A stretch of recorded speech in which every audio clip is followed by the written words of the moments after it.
Welcome to the First Unitarian Universalist Church of San Francisco, a welcoming community for the liberal spirit.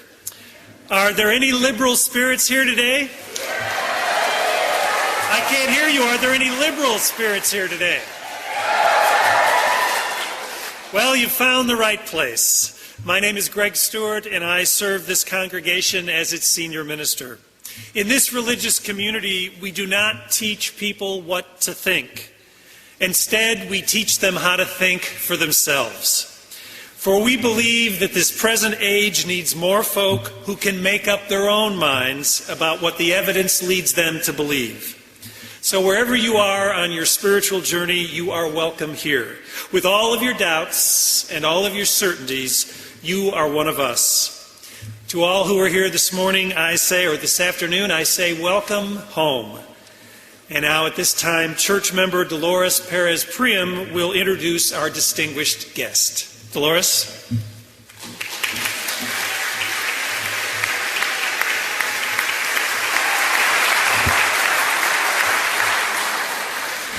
Before I start, could I please ask you all to turn off your cell phones? Thank you.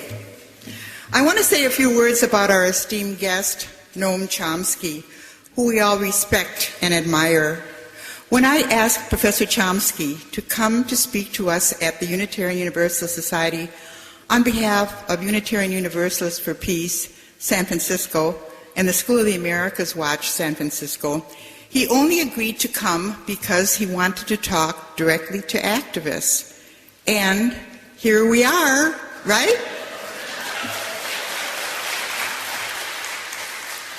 As the title of this event suggests, our nation is in crisis. We need to hear the words and ideas of this insightful man. Like many of you, whenever I hear or read Noam Chomsky, I am inspired and challenged. He analyzes for us the inaccuracies of the theories and political misinformation with which we are inundated every day as we try to clarify the issues of our times. Without clarity, we cannot achieve solutions. In trying to address the problems of our society, whether to stop the wars, defend civil rights, or achieve social justice, we have had strong intuitions about what we must do to make things better. Dr. Chomsky's research and writings have not only confirmed our intuition, but have provided answers to these concerns and have emboldened us to walk the path of activism through rethinking, reconsidering, and recommitment to our work. I come to you today to introduce Noam Chomsky and to thank him and acknowledge how grateful we are for his prophetic voice and a lifetime of sharing his scholarship and truth with us. So with gratitude for his generosity of spirit, let's give him a big, warm San Francisco welcome.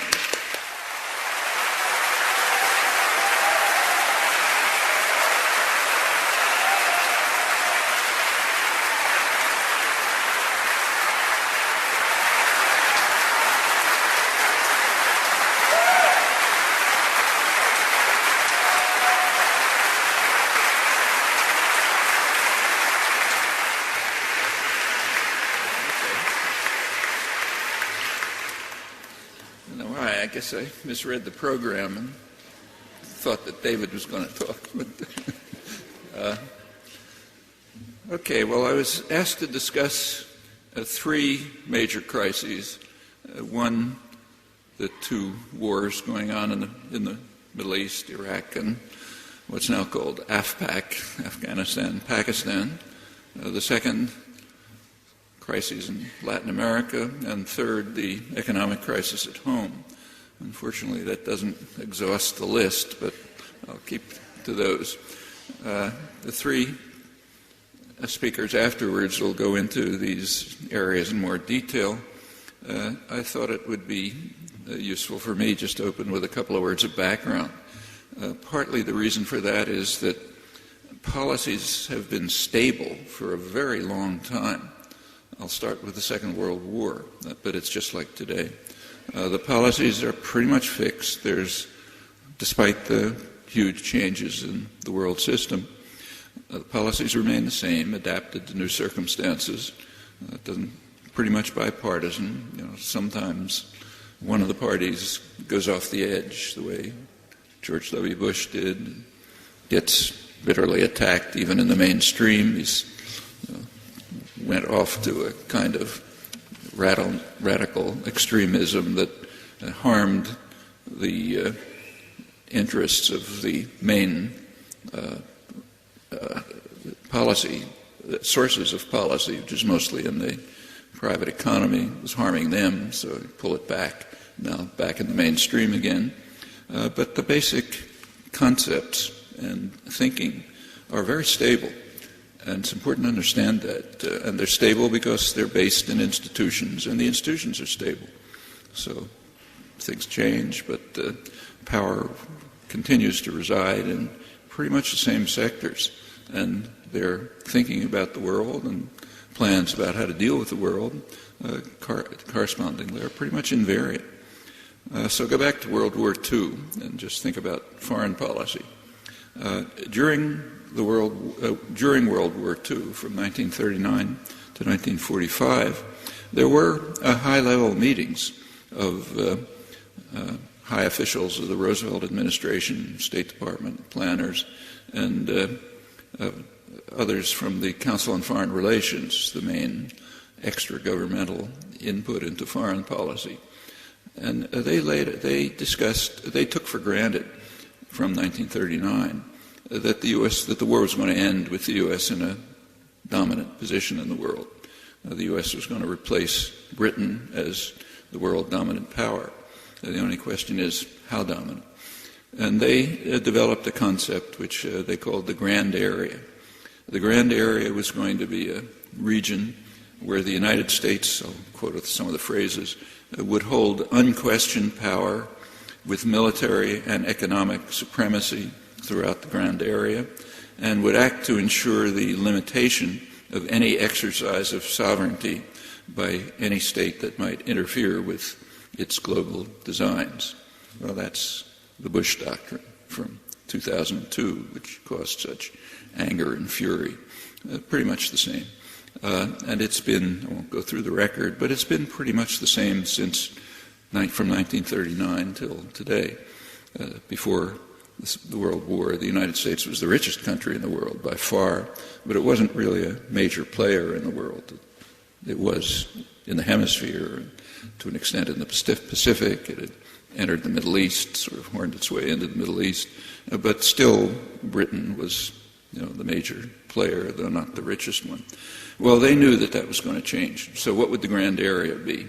Well, at a minimum, the Grand Area was going to include the entire Western Hemisphere, the traditional backyard, the Far East. Other powers, including the victims of Japanese aggression, were kept out of the arrangements of the San Francisco Peace Treaty that formally ended the Pacific War. The Asian countries, except for the Philippines, which was a colony, just refused to attend because their interests were eliminated. The charges against the Japanese, even the trials, began in December 7th, 1941. That's 10 years after Japanese aggression over Asia, with devastating effects. So they just stayed away, even India. So the Far East was going to be included in the Grand Area. The former British Empire, all of it, which the United States would take over, and of course the Middle East. That's the Grand Area at the beginning. They assumed at the time that Germany would survive the war and, in fact, be a dominant power in Eurasia, so there would be a U.S.-controlled world with the borders that I mentioned and a German-controlled world. Well, as the Russians began to wear down the German forces, the Wehrmacht, it became clear, it was becoming clear by about 1943 that Germany was not going to survive the war. So the Grand Area Planning expanded to include as much of Eurasia as possible, but certainly Western Europe, which is the commercial, industrial, economic core of Eurasia was at the time. Well, that's the Grand Area. And this conception of world order remains constant. Terminology changes. Everybody's familiar with the Bush II doctrine. People are less familiar with the Clinton doctrine, which was actually more extreme than Bush. It was just presented with a quiet voice, not brazen arrogance, didn't arouse antagonism. According to the Clinton doctrine was that the U.S. has the right to use force anywhere to protect markets and resources. Now that's considerably more extreme than Bush II. Bush II and his planners insisted on pretexts, like you had to have you're trying to establish democracy, or trying to eliminate weapons of mass destruction, or whatever it might be. But the Clinton doctrine required no pretext. Just, we want to control markets and resources. If there's any barrier to that, we have a right to use force. In fact, if you read the documents of the Clinton era on the use of nuclear weapons, for example, they're just mind-blowing. I think they're the most extreme ever. That's Clinton. We're now back to a kind of a Clinton period, more in the center, but that's what the center is. Well, going back to 1945, the Grand Area Planning laid detailed plans to how to run it, and sophisticated plans. And they're very significant because they were in fact implemented. Not surprisingly, it was pretty much the same people who were running the State Department, the new National Security Council, and so on after the war. So what you look at the post-war history, it pretty much implements these plans. Well, the basic idea was that each region of the world in the Grand Area was assigned what they called its function. For the global south, third world, the function is essentially to provide resources, markets, investment opportunities, cheap labor, later other services like export of waste and pollution, which is a major factor now. So that's the function of the South. At the time, the United States wasn't much interested in Africa. So the planners, George Kennan, wrote the basic documents. He decided that we should give Africa to the Europeans to exploit, that's the term that was used, for their reconstruction from wartime damage. I mean, if you think about historical relations between Europe and Africa, you can kind of imagine a different relationship, but that apparently never even crossed anyone's mind. There's no discussion of it. So we'll hand it over to the Europeans to exploit. Middle East oil reserves were different. We're going to take them. In fact, the U.S. had already started taking them. There was a mini-war going on between Britain and the United States during the Second World War over who was going to control Saudi Arabian concessions. That was understood by the 1930s to be the jewel in the crown. And in fact, U.S. planners were worried that, as they put it politely, the British are trying to diddle us out of our concessions in Saudi Arabia by giving the ruling tyrants gifts.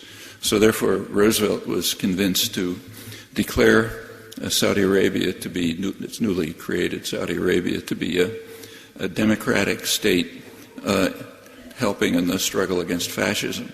That made it eligible for Lend-Lease aid, so we could buy off the royal family to grant us the concessions. The British didn't like it, but they were in a weak position, of course. That was the Middle East, and there was no question about who was going to run that. Back in the mid-40s, it was described, the State Department, as a stupendous source of strategic power and one of the greatest material prizes in world history. When Eisenhower came along, he called it the most strategically important area in the world. One of the top planners, a burly New Dealer, pointed out that control over Middle East oil would provide the United States with substantial control of the world. So that's no small prize. And hanging on to the Middle East is critically important.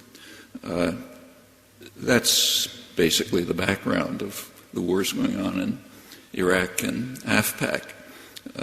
Even Afghanistan, it has some resources, but it's in a strategic position, the edge of the Middle East oil resources and also now the Central Asian ones. So one critical element in the background of planning in Afghanistan is whether the U.S. can finally implement a plan that's been around for years, through the Clinton years, to set up a pipeline that would go from Turkmenistan, which has a ton of natural gas, to India, which means we'd have to go through Afghanistan and through Kandahar province, where the Canadian troops are, to Pakistan, through Pakistan and to India. And the point of that is dual. One is to keep Russia from getting it. Most of it goes to Russia now, and there's kind of a battle over, pipeline battle over who controls Central Asian resources. They're not comparable to the Gulf, but they're substantial. And the other reason is just to try to intensify the U.S. effort to isolate Iran. The natural source for India for fossil fuel, petroleum, and so on, is Iran. And there are plans for an Iranian-Pakistani pipeline, and the U.S. wants to block that. And the idea is if you can provide a Turkmenistan through Afghanistan, Pakistan pipeline, that'll keep the Indians away from making deals with Iran. India is playing a complicated game on this. They're not quite going along, but partially so. The U.S.-India nuclear arrangements last year, which essentially exempted India from the Non-Proliferation Treaty, allows the United States to contribute to their nuclear programs, which of course means indirectly their nuclear weapons program. It's also partly seen against that background, part of the effort to prevent Iranian entry into the world. And this is a pretty serious business. There now is, as you may know, a China-based regional alliance, the Shanghai Cooperation Organization, which includes China, of course, Russia, all the Central Asian states, Mongolia, and it has as observers Pakistan, India, and Iran.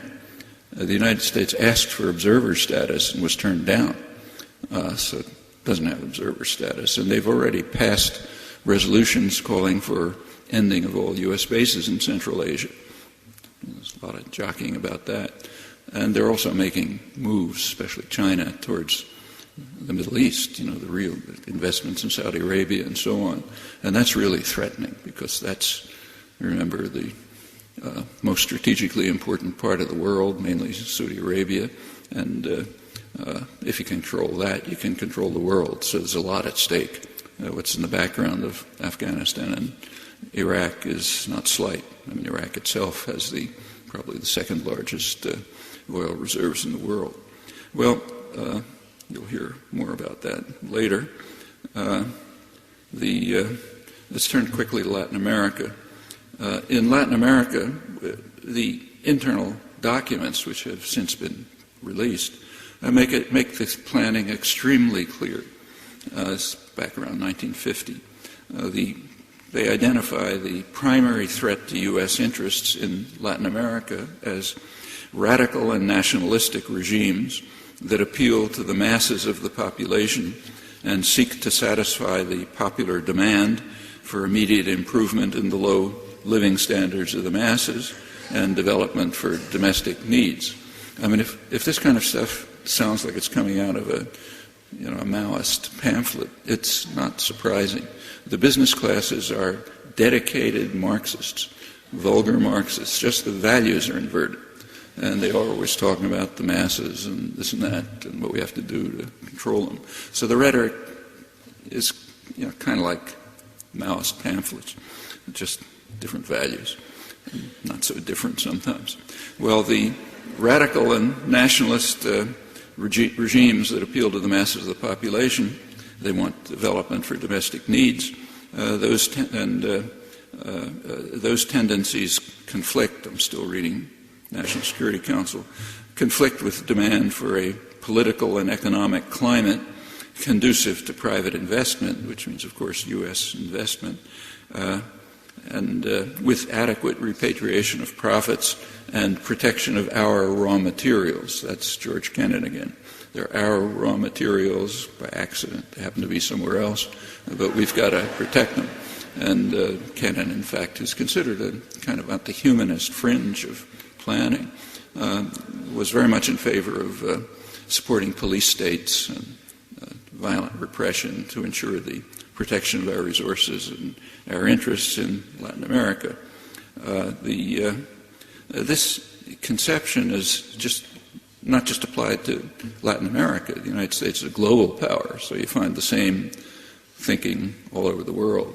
For example, when the U.S., to take a currently crucial case, Iran, when the U.S. and Britain overthrew the parliamentary government of Iran in 1953 and installed a brutal tyrant who reigned until 1979, the New York Times, expressing the doctrinal wing of the power system, their editors published an editorial praising, they knew what was happening, no secret about it, praising the overthrow of the parliamentary government and saying that it will provide an object lesson to underdeveloped countries with rich resources that go berserk with fanatical nationalism.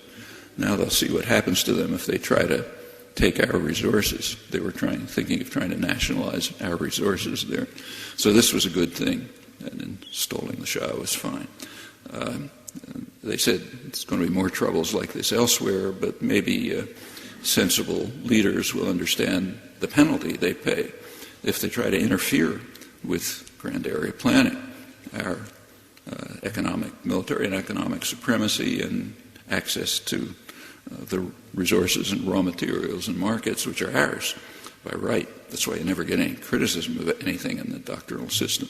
There are criticisms of U.S. power because it's costing too much.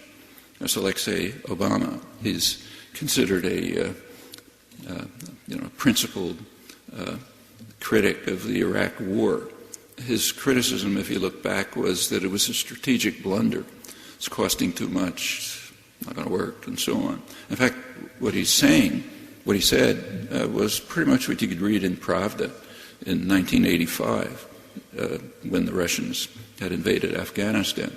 In the press, there were condemnations of it as strategic blunder. It's going to cost too much. We're not going to get enough. It's not worth it.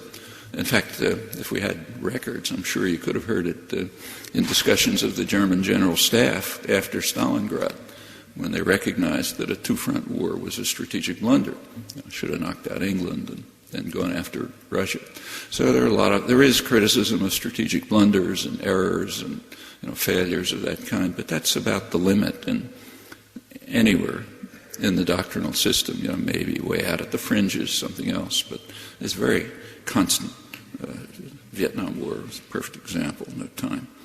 Well, continuing with another aspect of planning back in the 1940s with regard to Latin America is that we must make sure that they avoid what was called excessive industrialization. Excessive means competing with the U.S. So if they want to develop a steel industry, say in Brazil, that's okay, but it should be the kind of steel that we don't want to bother producing, low-cost, low-tech steel, but not competing with us. So we got to block excessive industrialization policies that are directed to improving the low living standards of the masses and so on. And a good bit of the history of the U.S. and Latin America, right up till today, is just the playing out of this thinking. It's pretty familiar. Back in the 18th century, Adam Smith, who was essentially preaching in a more nuanced form than today, but pretty much the same ideas that we preach to the Third World. He advised the American colonies after liberation to follow the proper principles of economic thinking, which are still the proper principles. His advice was that the newly liberated colonies should follow what we now call their comparative advantage, do what you're good at. So send fish and agricultural products and fur and so on, but don't import superior British goods. That's economically efficient. Anything else would violate the holy principles of economics, which haven't changed much. He also urged the United States not to make the mistake of trying to monopolize its resources, but rather leave them open to the world, meaning primarily England at that time. That's economic realism, the same doctrines preached by the World Bank and the IMF to the Third World. Well, the United States didn't follow the advice. Alexander Hamilton, who ran the economy, ran a state-directed economy. He set up huge, very high tariffs. The U.S. had the highest tariffs in the world during the period of its economic growth, huge economic growth. Keep out cheaper British manufacturers. That's how the U.S. was able to develop a textile industry and everything that spun off the textile industry, its first stage of industrialization. Later, steel industry, same, didn't use superior British steel. What's now called piracy and barred by the World Trade Organization, namely taking superior technology from more advanced countries and using it and adapting it. Very extensive state intervention in the economy. All of this went on right until the Second World War. By that time, the U.S. was far and away the richest country in the world. Everybody else was destroyed. And it was sort of willing to toy with some version of free trade because you figured we're going to win, so let's have free trade. But it didn't end there. In fact, that began the biggest period of state intervention in the economy in the United States, which runs right up till today. And that's the development of high-tech industry. I mean, if you use the internet and computers, lasers, fly on airplanes, that kind of thing, it's most of the work's coming out of the state sector, serious work. So the taxpayer's paying for it, and ultimately, if anything works, it gets privatized. And the fundamental system is that cost and risk are socialized, and profit is privatized, and we call it free markets. But the U.S. didn't follow the advice of the best economists, and therefore prospered. There were countries that had to follow that advice because they had not freed themselves from British force. India, Egypt, Britain and France, and others. And that's basically where the division between the First and Third World began to take off. In the 18th century, India and China were the most advanced sectors of the world in industry, commerce, public health, and many other respects. Well, that's with regard to Mexico, the crucial part of Latin America. There was further thinking. So in around 1990, there was a strategy development workshop at the Pentagon evaluating U.S.-Mexico relations. And they found these relations to be, in their words, extraordinarily positive. I mean, not troubled by stolen elections, huge repression, and crushing of the labor movement. All of that was fine. So everything was extraordinarily positive, but they did see a cloud on the horizon. The cloud was what they called a democracy opening in Mexico, which they feared might bring into office a government more interested in challenging the United States on economic and nationalist grounds, violating grand area thinking. And they had a cure. They recommended a U.S., and so did others, a U.S.-Mexican treaty which would lock Mexico in to the neoliberal reforms of the 1980s and would tie the hands of current and future governments of Mexico, because they'd be bound by treaty to keep to this, and that would avert the threat of a democracy opening. Well, there's a name for the outcome of that. It's called NAFTA.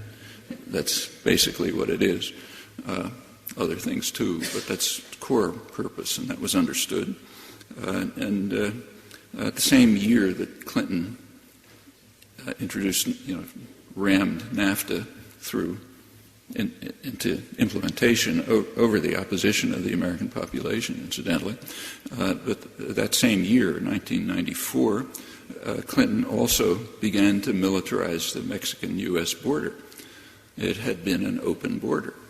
Like most borders, it was established by force, by conquest, and pretty much the same people lived on both sides of the border, cross the border to visit your relatives and friends and so on. But in 1994, Clinton initiated what was called Operation Gatekeeper to militarize the border. And we don't have internal documents from that period, but if they were to come out, I'm pretty sure what you're going to see is that they understood that they're going to destroy the Mexican economy. Mexican agriculture won't be able to compete with highly subsidized U.S. agribusiness, so peasants will be driven off the farms.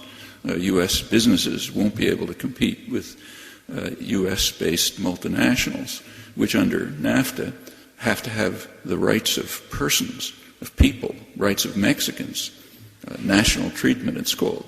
If a Mexican comes to the United States, he doesn't get national treatment. If he asks for that, he'll end up in Guantanamo. But if a U.S. corporation goes to Mexico, they have to get national treatment, which means the Mexican businesses won't be able to compete, and you get destruction of that part of the Mexican economy. And so it'll almost inevitably lead to a flow of people fleeing from the wreckage of the Mexican economy, and they'll be joined, in fact already we're being joined by the people fleeing from Reagan's terrorist wars in Central America. So we've got to do something about it. So that's the militarization of the border, which is, of course, still going on. Complicated story. Well, with regard to Latin America altogether, though it was also understood, our control over Latin America was understood to be very critical. Nixon's National Security Council declared in secret, now public, that if we can't control Latin America, how are we going to control the rest of the world? So at least we got to control that. So it was no joke. That was at the moment when they were planning the overthrow of the Allende government in Chile. And the reasoning was very much the same as what the New York Times expressed with regard to Iran in 1953. We have to have an object lesson to countries that go berserk with radical nationalism and challenge our domination of their economies and don't perform the services they're supposed to perform when we've assigned them their function. As Kissinger put it, Chile, if there's a democratic socialist development in Chile, it could be what he called a virus that would spread contagion elsewhere. He thought it would spread contagion all the way to southern Europe. He didn't think that the Chilean army was going to land in Rome. He thought that it would be a model that southern European social democrats, in those days called Euro-communists, might want to follow, might inspire them to go on. And therefore, you've got to stop it right away. That's a leading principle of international affairs. It's not studied very much, and there isn't any name for it, but it ought to be called the mafia principle. The Godfather does not tolerate disobedience. And if some small storekeeper doesn't pay protection money, maybe the Godfather doesn't need it or won't even notice it, but you can't let them get away with it, no matter how small they are, because it could be a virus that would spread contagion. Others might say, okay, we'll do it too. And if you look over the history of the period since the Second World War, one leading theme is the mafia principle. It has very striking applications. No time to talk about them, but happening right now. In fact, Iran is a case in point. U.S. policy in Iran, or U.S. policy towards Cuba, is overriding public opinion in the U.S., but that's normal. Public opinion's not considered relevant unless it's organized and active. and too much of a nuisance. But it's not in these cases. But what's more interesting about Iran and Cuba is that U.S. policy is overriding major economic interests. So in the case of Cuba, agribusiness, energy corporations, pharmaceutical corporations want to establish normal relations, just as the large majority of the American population do, for their own interests. But that's not going to be allowed. And the reason is very clear. It was stated back in the days of the Kennedy administration very clearly. Cuba is engaged in what was called successful defiance of U.S. policies going back to the Monroe Doctrine. And that cannot be tolerated. As Arthur Schlesinger put it, he was Kennedy's Latin American advisor, the real threat of Cuba, he said, is Castro's idea of taking matters into your own hands and working for the interests of your own population, is that could appeal to others in Latin America who are faced with the same problems. And therefore we better get rid of it right there. No successful defiance can be tolerated. And the savagery of the U.S. attack against Cuba is really quite incredible. And not just the terrorist wars, which are bad enough, but the details of the surveillance of Cuba to make sure that if any ship stops anywhere in the world and picks up something that has a little bit of Cuban nickel in it, they've got to be barred from international commerce. The U.S. expends enormous efforts on that and has for 50 years. And that makes sense. You cannot accept successful defiance. It's just too dangerous. Same in Iran. American energy corporations would be happy to go in and exploit Iran's resources, and they're usually influential. I'll stop in a second. But they're being overridden in this case because Iran has also been engaged in successful defiance since 1979. Well, I was going to say something about the situation at home, but I'll leave that for the moment. It's, in brief, everything's happening exactly as you should expect. You take a look at Obama's financial base. It's mostly financial industries. So yes, they're getting wonderful gifts, and they're very happy about it. Business press is gloating about, months ago, the business was gloating that the insurers have won the health care battle. Yeah, they're getting everything they wanted. The big banks that caused the crisis are better off than before. They've been merged into still bigger banks, which means that they get the huge government insurance policy, which is called too big to fail. So you ought to take risks. Makes sense to take risks because you'll make a lot of money out of it, and you're going to be paid off when things go wrong, as they surely will. So there's nothing unpredictable about it. One last comment on the gap between public opinion and public policy, which is very significant. Technical name for it, it's called a democratic deficit. That's evident on health care, on the bailout, on foreign policy, just about everywhere you look. It's been pretty well studied, in fact. Now, that's not a law of nature. It doesn't have to be that way. It's been overcome in the past by militant, organized, dedicated action, and it can be again. That's the only word I'll say about hope, because you people are the hope, so I don't have to talk to you about it.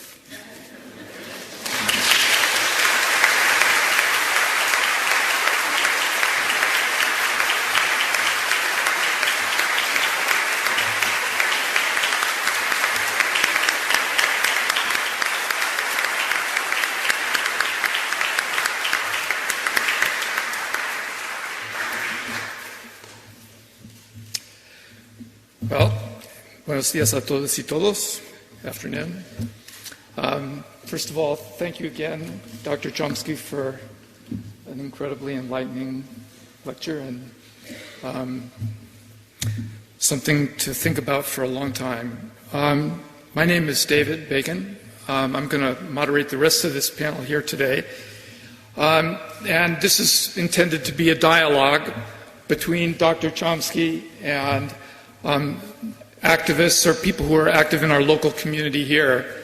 And because we are concentrating on what the meaning is for our community here, I want to say, first of all, it's a great thing that we are meeting in this church here. This was the church where slavery was defeated in California, and Thomas Starr King, who's memorialized on the wall there, was the main reason why California came into the United States as a free state and why we never had slavery and plantations here.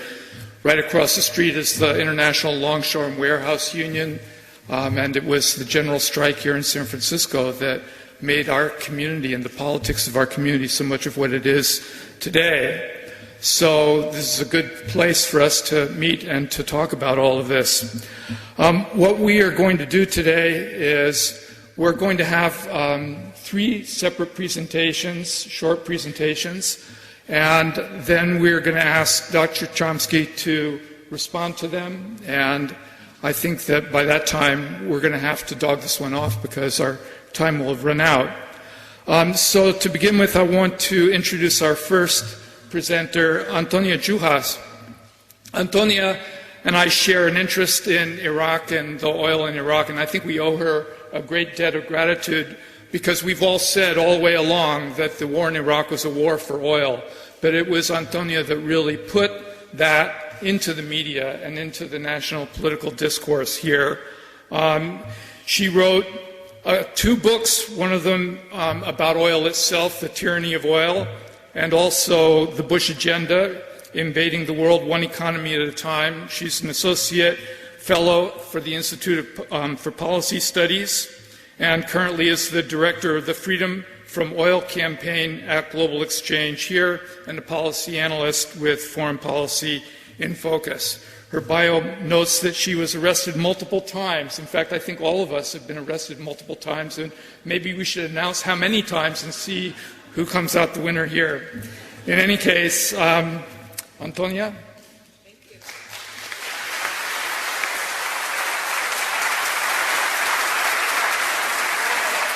Arrested 4 times in the cause of peace. All of my arrests in the cause of peace. Well, this is an incredible honor. You all came here to hear Professor Chomsky. Professor Chomsky came here because he wanted to be in a room of activists, and he required that there be activists here to make sure that you all get involved in activism. So I have 5 minutes, not enough time to go into depth about oil and Iraq and Afghanistan. Fortunately, I have several books which are for sale outside, which you can read on these topics.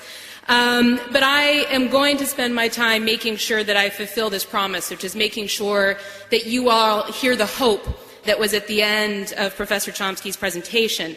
And while, as we all know, we have seen the same agenda being pursued by U.S. governments decade after decade after decade, there are some pretty important differences at the extreme, and 2 of those important differences are the extent and willingness of the government at hand to utilize the military to advance those objectives, and the other is the extent of the government at hand to utilize itself to intervene on behalf of public interests in the market, or intervene on the behalf of intervene with corporate interests on behalf of the public interests. We are at probably the most critical moment in the long histories of the wars in Iraq and Afghanistan this week, right now. We have a government that I believe is genuinely, honestly, debating what it should do right now in Afghanistan. Should it increase troops by 40,000, or should it figure out a timetable for full withdrawal? If anyone has been watching the news this morning, General James Jones, the National Security Council advisor, has been hitting the airwaves saying that there is a conflict within the administration between the military asking for 40,000 troops and the administration which is trying to rethink its strategy. But the other thing that he continually emphasizes is the regional significance of Afghanistan. It's not just Afghanistan, it's the region. And as Professor Chomsky said, how Afghanistan is generally referred to by people like General James Jones, whose previous job before he joined the Obama administration was the head of the Institute for 21st Century Energy at the U.S. Chamber of Commerce. He was the oil industry's main lobbying representative, with his core function being to try and better unite U.S. energy and military policy. General James Jones is the head of the National Security Council now, and the way that he refers to Afghanistan is as the energy corridor. So it's Kazakhstan, Azerbaijan, Uzbekistan. There's a lot of oil up there, and it has to get out to here some way. And that's Afghanistan and Pakistan. However, we are at a moment where, for the first time, the majority of the American public opposes the war in Afghanistan. Almost 60% of the American public opposes the war. Almost 70% of Democrats oppose the war. And there is real internal debate within the Congress, within the administration itself, on what is the right method to deal with attempting to hold on to this oil, right? So the U.S. government has always tried and always has used the military to get oil. But how much military? There's a reason why the Clinton administration did not fully invade Iraq, but instead did aerial bombardment, right? And then the Bush administration came in, and it brought in, at this point now, hundreds of thousands of troops that have occupied the nation, brought in troops in Afghanistan that have now been occupying the nation. And on Wednesday, we start the 9th year of the invasion of Afghanistan. That's this Wednesday. This week, the Congress is debating the Defense Authorization Bill. This week, the Obama administration has said that in this week or the next week, it's going to decide on its strategy for Afghanistan. And as I keep saying, there is immense dissension within the ranks of the Democratic Party, even among conservative Republicans, even among Republicans, that the U.S. military should be being utilized as it is at this moment, that it isn't rather a better idea to pull the military back and use different devices to make sure that we hold on to that oil. I think we all are in the column that firmly believe that the military shouldn't be being used. 8 U.S. soldiers and 2 Afghanistan police officers were killed just yesterday in Afghanistan. August was the highest death toll for U.S. soldiers in Afghanistan. Since from January to August, 1,500 Afghani citizens have been killed. And I want to read you a very important poll that just came out. Because this is AFPAC now, right? And when they talk about regional security, the focus is on Afghanistan and Pakistan. 80% of Pakistanis just polled said that they are opposed to U.S. assistance in Pakistan's fight against terrorism. That's a 20% increase since March. We are creating more enemies, right, with a military presence. The military needs to come home. Now, you have a lot of ways that you can make it happen this week. This week is when the debate is happening. This week is when the money is being authorized, when the strategy is being set. This is the week to act.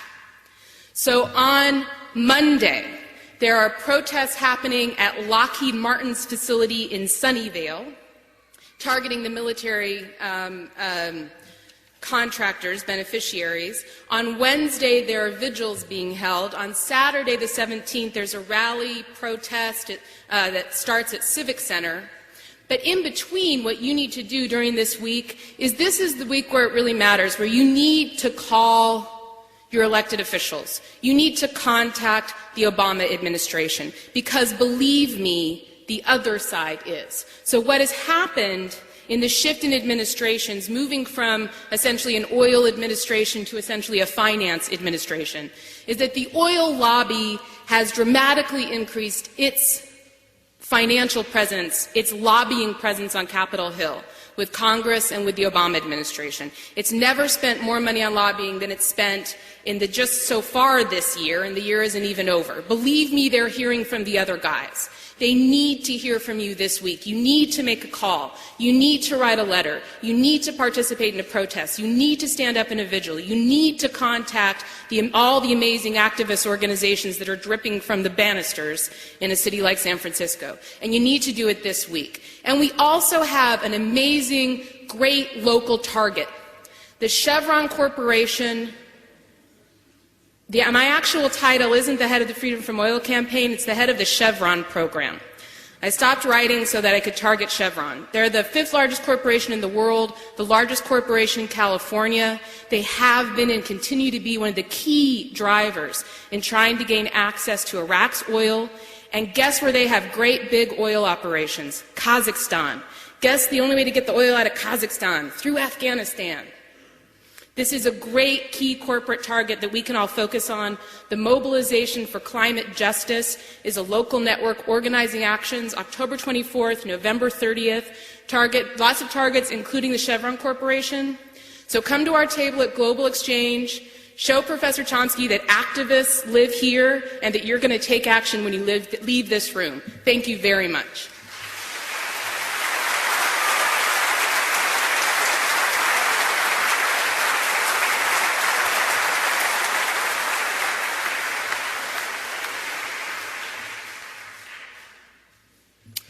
You know, another reason why this place is important is because we're just a couple of blocks away from Auto Row, what's left of Auto Row, which is where the civil rights movement in San Francisco had its greatest and largest demonstrations here. And we're just a few blocks from City Hall, where the students were washed down the steps in 1960, but in the process dealt a telling blow to the House Un-American Activities Committee and helped to end McCarthyism in this country. We have a new civil rights movement in the Bay Area here, and the fact that we do, I think, owes a great deal to our next speaker, Steve Williams, who is one of the most brilliant community organizers that we have, not just here in California, but nationally as well, too. It's overwhelmingly a movement of young people who are questioning the basic nature of our system, and that owes a lot to Steve as well, too, who co-authored a book called Towards Land, Work, and Power, which is really a treatise on political economy for young organizers. Steve is the co-founder and co-executive director of POWER, People Organized to Win Employment Rights, which is a multilingual, multiracial membership organization for low-income workers and families who are fighting for economic, gender, and racial justice here in San Francisco. See?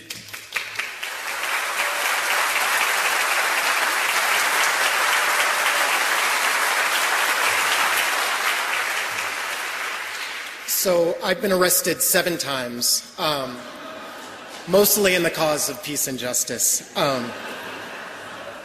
And I'd first of all just like to congratulate Professor Chomsky for an amazing act of intellectual acrobatics, sort of connecting the crises that are taking place all around the globe right now. And I think it's critical to sort of remember what Antonia is pointing out, that the way that the ruling elite in the United States has responded to these crises is war. And it's not just war abroad, but what we're seeing more and more is that that war is happening inside the borders of the United States.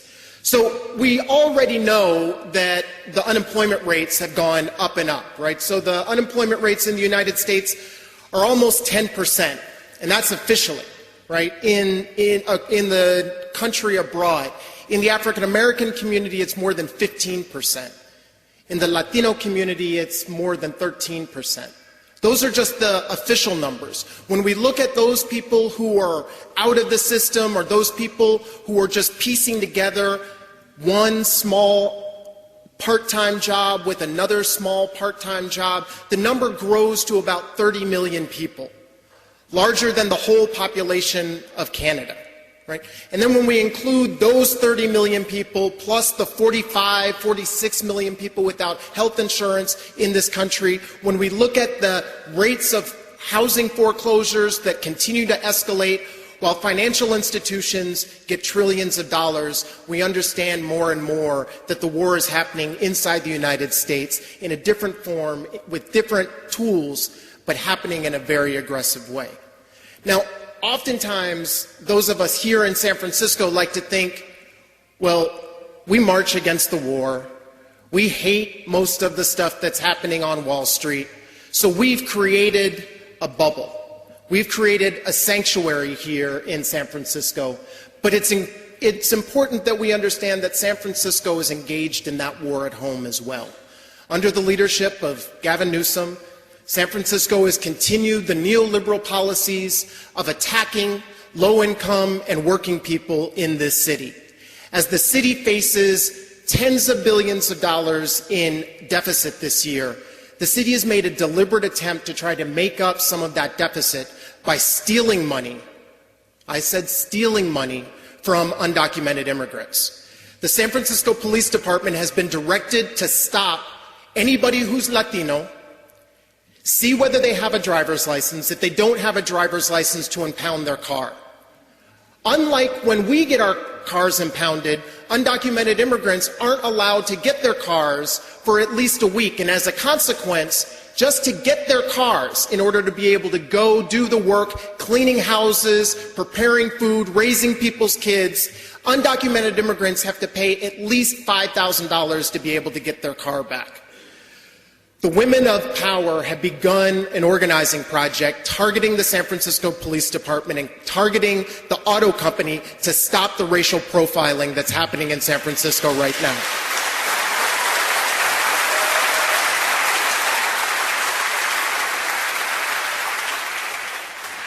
But the attacks aren't just happening on the Latino community. Over the last 10 years, the population of African Americans in the city has fallen by more than 60%. The bulk of black people in San Francisco live out in Bayview Hunters Point, a neighborhood that is under the boot of gentrification and displacement, largely by a corporation based in Miami called Lennar. Lennar was granted access to developing luxury condominiums on the site of the old naval shipyard, the same site where the bombs that were dropped on Nagasaki and Hiroshima at the end of World War II shipped out of, a land that is riddled with toxic waste. Lennar was able to attain that waterside property for the grand total of $1. Now, I'm sure that we could raise way more than $1 today if we tried to collect money to say that we're interested in developing Bayview Hunters Point, the naval shipyard, in a way to meet the needs of the residents of that neighborhood. But we were never given a choice of pursuing that interest. Instead, Gavin Newsom sold the shipyard for $1 to the Lennar Corporation, and the Lennar Corporation now, in its haste to build luxury condominiums, is saying that they're not going to clean up the toxic waste, but they are instead just going to plow cement over it. That is going to be their process of cleaning up this federally recognized Superfund site. It is critical at this particular stage that all of us call the Board of Supervisors to say that we want an end to the racial profiling that is targeting Latinos in this city. We also want an end to the land grab that is taking place with the Bayview shipyard in order to make sure that people who live in Bayview actually have an opportunity to design their futures and to take back that neighborhood. Now, Professor Chomsky reminds us that ultimately public opinion really doesn't mean anything unless it's organized and mobilized. And so as we make those phone calls, it's critical that people get in contact with power so that we can continue to give you information about what is happening in people's lives. And you can contact us at our website, which is www.peopleorganized.org. Ultimately, I think there was a question put out by the great intellectual Samir Amin, where he said that we're really at a particular point in history where we have to ask ourselves whether we're emerging from a crisis in capitalism or whether we're emerging from capitalism in crisis. The model of economic development that San Francisco has been employing is not just attacking working class people of color in this city. It is attacking the quality of life, the city that all of us love. It is critical that we figure out new models of economic development in order to be able to create a San Francisco that is home to the diversity and to the people who built this city. Thank you.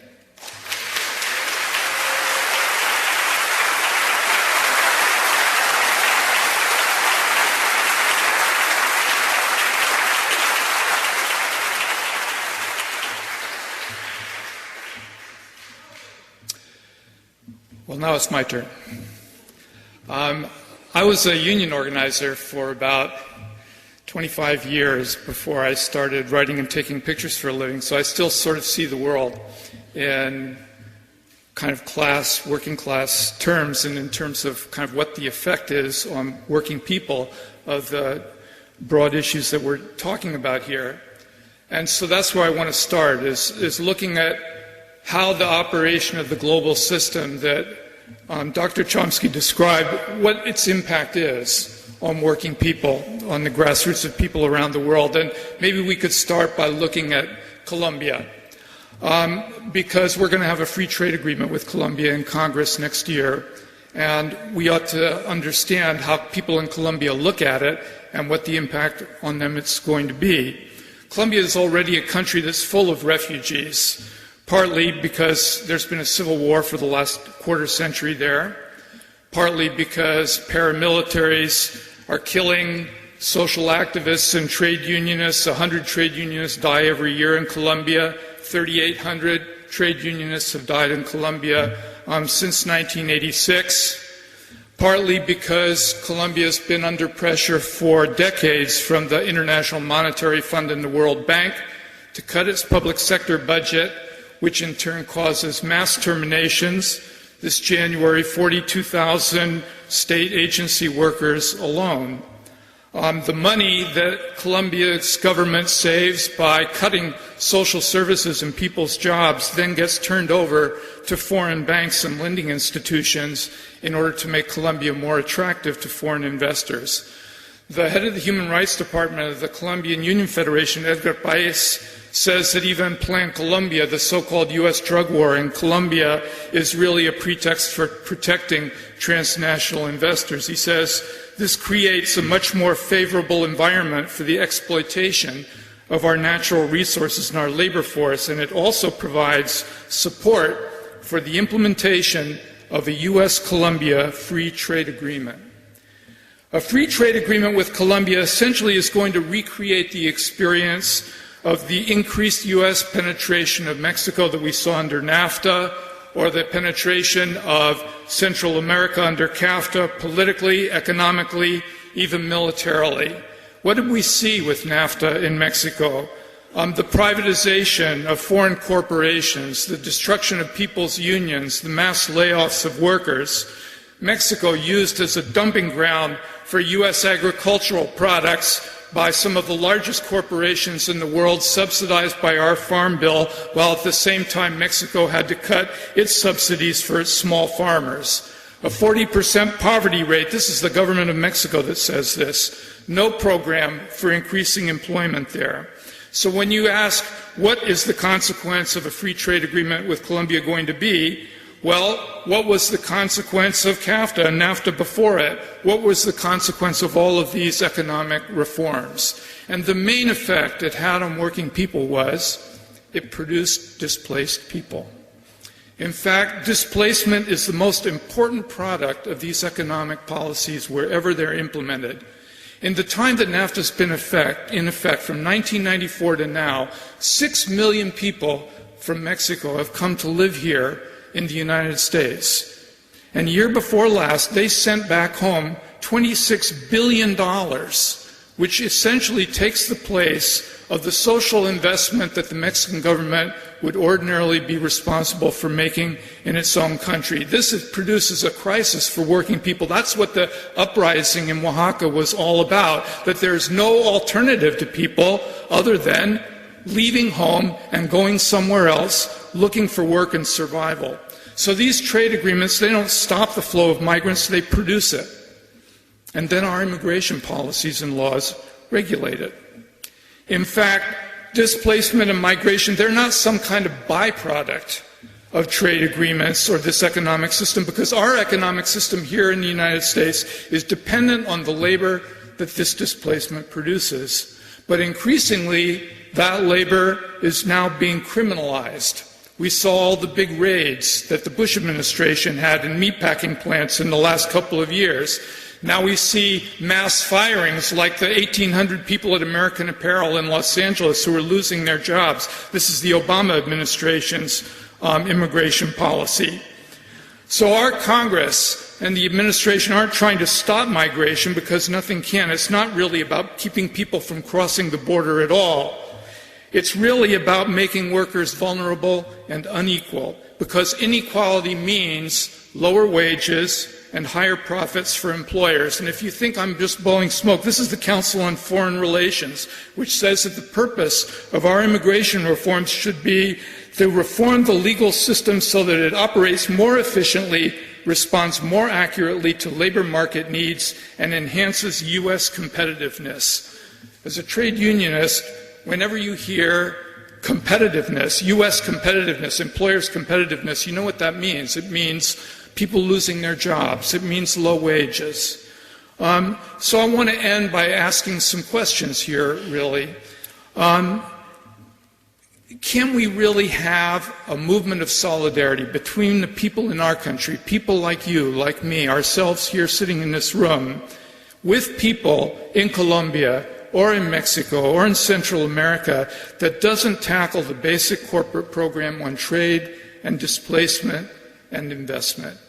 How can we stop the corporate effort to increase profits and investments in Colombia or Peru or Central America or Mexico, all of the countries where these agreements are in effect, by attacking the standard of living, labor standards, or labor law? How can we work to increase the security of workers and farmers and to reduce displacement and forced migration, but also recognizing that for some time to come, people are still going to be displaced, are still going to be crossing that border, looking for work? How are we going to be able to keep people from being criminalized? How are we going to be able to defend the rights of those workers who are being forced into migration? Thanks.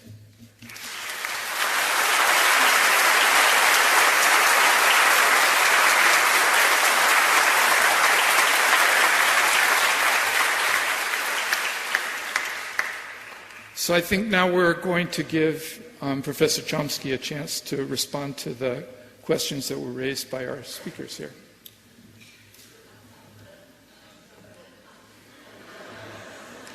Well, I'd like to exploit the opportunity, but it would be exploiting. I talked too long altogether. I think it would be more constructive to turn it over to the audience. Well, I think we would like to hear. Okay. Well, there are a couple of, there's several themes that were brought up which are quite accurate and could be extended. So, Antonia pointed out, among other things, that there's a debate going on about Afghanistan and its policies. There's a kind of a debate going on, but it's sort of a strange one. One voice is missing in the debate: Afghans. They're not supposed to participate. And it's taken for granted, like nobody talks about it. It's our world. We own it. We run it. We'll decide what to do in our interest. And it doesn't mean you and me. It means those who control policy and control the economy. They'll decide, and nobody else's voice matters. It doesn't matter what the American population thinks, and what the Afghans think amounts to zero. At least you see some references to the fact that the U.S. population is opposed. What about the Afghans? They're not supposed to play any part in this decision. Well, it's not that they're silent. They're not silent. For example, there's an Afghan peace movement, pretty significant one. They have some very eloquent spokespersons. We don't know exactly the scale of it because, you don't investigate that kind of thing. You try to count the number of people with guns or something like that, but not the peace movement. But there is information about it. One of the most eloquent spokespersons, if you haven't read her, you should, is Malalai Joya, who's an incredible young woman, I guess not so young anymore, who lived through the Russian occupation, the warlord regime, U.S.-backed warlords after the Russian occupation, tore the country to shreds under the Taliban, who were actually welcomed because the warlords were so monstrous, and under the current regime, which is the warlords again. It's called the Karzai regime. And throughout this whole period, she's been constantly engaged in constructive opposition, things like trying to organize girls' schools in villages, health programs, and so on. How she survived is a miracle. She was elected to the parliament with plenty of support, but continued to criticize the members of the parliament, the warlord gangsters.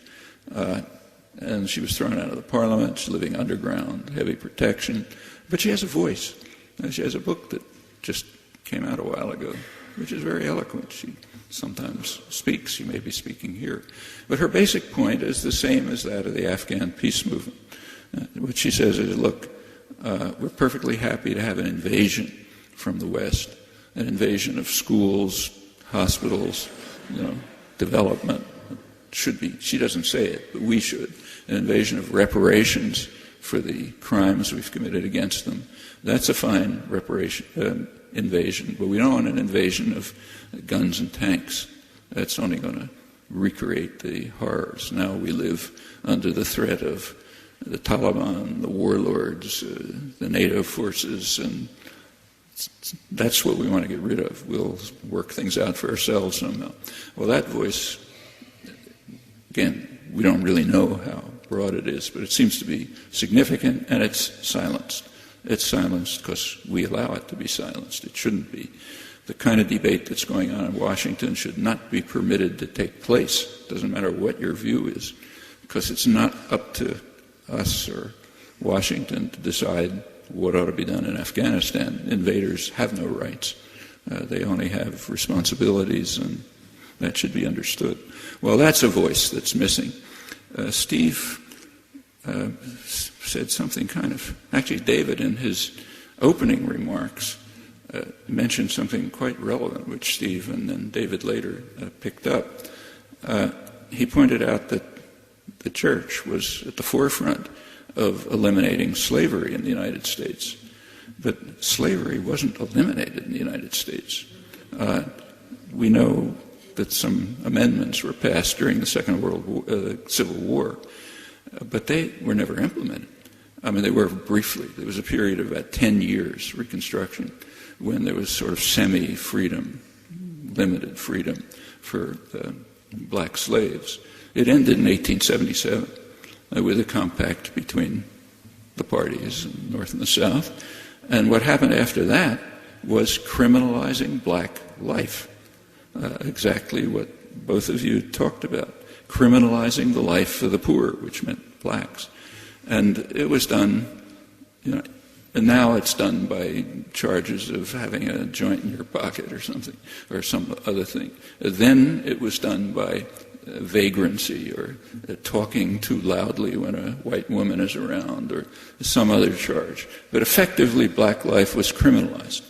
And once you were caught in the criminal system, you could never get out of it because you had to pay the costs of the courts, which you couldn't pay, and so it's permanent. So in fact, a permanent slave labor force was formed by starting 10 years after the Civil War, and that form of slavery was much worse than actual slavery for very good capitalist reasons. In fact, reasons that the slave owners used to justify having slaves. And nobody ever answered their arguments. Their arguments were that owning slaves is more moral than renting people. If you own, to be anachronistic, if you own a car, you're going to take care of it. If you rent a car, chances are you won't take care of it. The car will be better off a couple of years later if it's owned. And that was their argument for slavery, much more moral than what's called free labor, that is renting people. Well, the criminalized system under which black life was criminalized, that created a slave labor force where the owners, the masters, had no responsibility. They had no capital investment in the workforce. So they treated them miserably. If you look at the record, it's much worse than slavery. And it's not a small thing. That's a large part of the core of the American Industrial Revolution that took place in the late 19th, early 20th century. A lot of it was based on slave labor, treated much worse than slavery. That lasted until the Second World War. Second World War, there was a need for what's called free labor. You had to have labor for war industry and so on. So, this second worst kind of slavery kind of ended. And in the early post-war period, it was a period of substantial economic growth, best in economic history, in fact, went on until the 70s. And then there was a need for and openings for labor, skilled, blue-collar labor. And African Americans had a chance to move into the society and get a job in an auto plant, get a pretty good contract from UAW, buy a house, have a car, and so on. Well, that ended around the mid-'70s with the neoliberal period being initiated. That's a period of financialization of the economy, sending productive capacity abroad because it's more profitable for the owners and managers, setting workers around the world in competition with one another, which of course lowers wages. That's the point of the trade agreements. Meanwhile, protecting professionals so they're not in competition with each other, so they stay wealthy and do fine. And of course, the owners and the managers, riches beyond the dreams of avarice, as we've seen in the last 25 years. That's the World Trade Organization. That's what's called globalization. Well, that ended the options for black Americans quite significantly, except for a small sector that could kind of make it into the, Harvard Law School. But you got to do something with them. These people who are now superfluous. Well, in Colombia, they do something with them. It's called social cleansing, limpieza social. You send out the paramilitaries and you kill them. Well, we're more civilized. So what we do here is throw them into jail by criminalizing the life of the poor, as both of you pointed out. The pretext, you've got to have a pretext. So the pretext is drugs, but nobody can take that seriously. I mean, just as you can't take seriously the drug war in Colombia. Those are just pretexts. It's our form of social cleansing. And if you take a look at African American history, from the day that the first slave was brought here until today, there's been maybe 25 years, maybe 30 years of some form of freedom. And now it's Hispanics as well, and that's the incarceration rate, as you all know, has gone through the skies. That's the history of the poor. Poor and class and race are reasonably correlated in the United States, so it's critically the history of the black and now Hispanic poor. David gave you some of the statistics, and that's showing it. But one last comment on this stuff. David mentioned that in the Mexican economy, after it's been essentially destroyed, really on purpose, under the trade agreements, there's, what was the figure for remittances? 26 billion. 26 billion, yeah. 26 billion was a year on... Year before last on remittances. Well, that's approximately a quarter of the Mexican economy. Another roughly a quarter is coming from profits from oil. Another quarter is coming from narco-trafficking. Mexico's probably the narco-trafficking center of the world. There are huge areas right on the U.S. border, so everybody in this government knows about them, which have been taken over by narco-traffickers. A lot of them are places where people were forced off the land because, for the reasons David mentioned, they can't compete with U.S. subsidized agribusiness. So they're empty, or they're driven off. They're taken over by narco-traffickers. They're protected by the military who participate in this. Put all this together, it's adding roughly the same part of the economy as oil and remittances. That's the Mexican economy. Well, you can't study it in Mexico. Any editor or journalist will tell you, we can't write about it, or it's a death warrant. If we try to write about it, we're going to be killed. It's worse than Colombia in this respect. But a lot of people know about it. I mentioned David happened to be there about 10 days ago, and I was reading the press, and there was a study that came out by two well-known and respected economists condemning the drug war in Mexico's Calderon's drug war, which we're supposed to think is great. They said it's a total farce because it's avoiding the main participants in the drug war, the government and the corporations. They said that corporations, which are big ones, involved in 80% of the economy, they're running the narco-trafficking and making a lot of profit out of it. Mexico doesn't get decertified decertification is a blow to countries in Latin America. They suffer from it. Obama just announced decertification for last year. And guess who was decertified? Bolivia and Venezuela. And there's no evidence that they're participating in maybe there's something going on, but minor. Nothing like Colombia, nothing like Mexico, but they're not decertified, because that's a farce like everything else. Just as the criminalization of the population here under the drug war is just old history. That's the way you deal with superfluous populations that you either want to turn into a labor force, and the criminalized population today is a labor force, forced labor, or you just don't have anything to do with it. Well, those are things we got to face.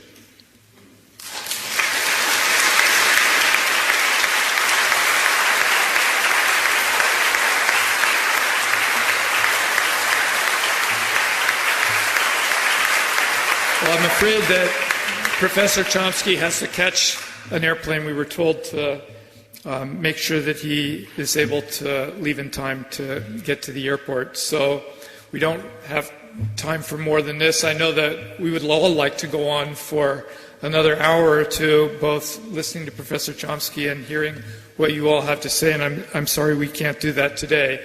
But I would like to give him one last San Francisco welcome and one last expression of our gratitude.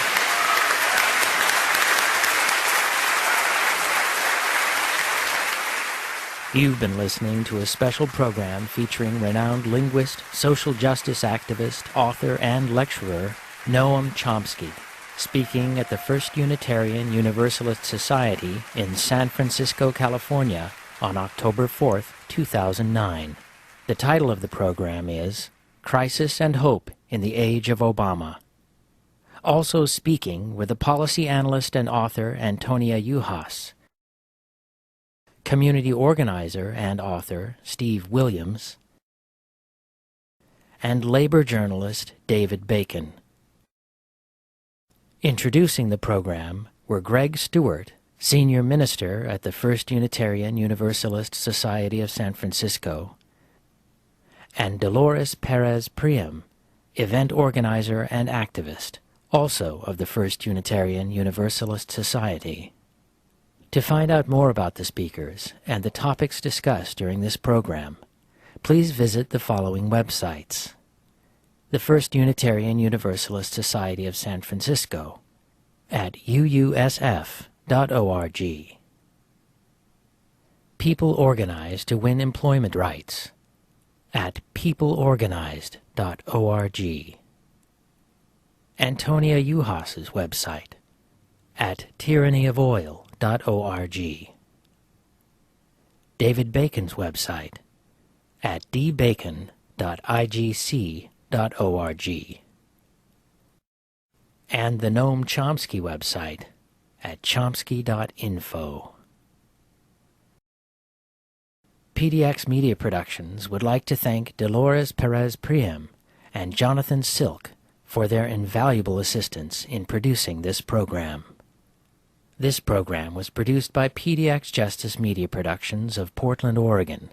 To find out more about our work and to access our growing library of free on-demand streaming video and audio programs, please visit our website at www.pdxjustice.org. You'll find programs featuring speakers such as Barbara Ehrenreich, Amira Haas, Paul Krugman, Jeremy Scahill, and many, many others. And write to us with your comments and questions at pdxjustice@riseup.net. We'd love to hear from you. Thanks for tuning in, and thanks for supporting listener-sponsored radio, public access cable television, net neutrality, independent bookstores, and all forms of grassroots, democratic, community media.